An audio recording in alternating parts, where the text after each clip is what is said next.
This billionaire is about to die. Although he has the world's most elite security team, he's up against me, a legendary sniper. I previously assassinated a president from 3,815 meters away. And now I'm about to break the world record again by sniping my target UDC from 4,347 meters away on the open sea. If I can successfully eliminate him, I'll earn a $50 million bounty. I ordered the captain to stop the boat in the middle of the ocean, then ended his life with a dagger. I strapped on a heavy vest, set up the stabilizer and mount, placed bullets within easy reach at my waist, and mounted the sniper rifle on the stabilizer. This was originally a camera stabilizer, but I've modified it to stabilize firearms. The rifle's scope is connected to a planetary camera. Next, I assembled the shock-absorbing arm and connected it to the stabilizer. Then I picked up this Steadicam sniper rifle and loaded a bullet. The planetary camera's feed appeared on the monitor below. The distance reading showed 4,347 meters. A color-changing horizontal axis at the bottom indicated the focus stability. I had to wait for it to turn green before I could shoot.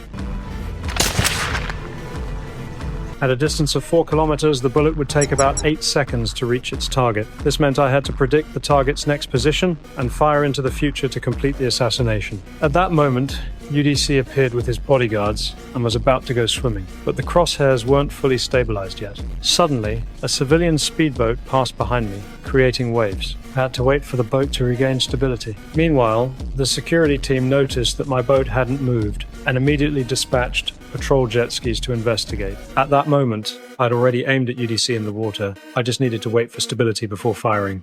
While the security team panicked, I remained exceptionally calm. The security chief ordered the bodyguards to push UDC underwater to avoid my sniper fire. UDC still didn't know what was happening and was somewhat bewildered. Just as I aimed at UDC, the bodyguard pushed him underwater. But this was exactly what I wanted. UDC struggled desperately underwater because he couldn't tell whether the bodyguard was trying to save him or kill him. I began counting down because without oxygen support underwater, they couldn't hold their breath for long. UDC became increasingly terrified underwater and began struggling fiercely to break free from the bodyguard's control. Unexpectedly, my shot hit the bodyguard in the head instead.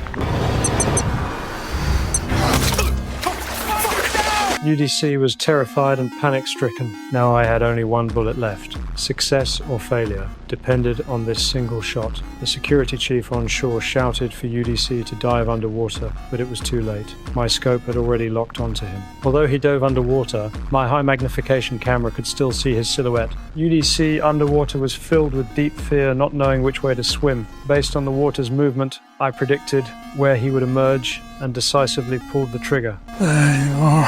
After the bullet flew through the air for about 8 seconds, it delivered a headshot to UDC. Mission accomplished. Not far behind me, multiple enemy boats were in hot pursuit, but they could no longer stop my escape.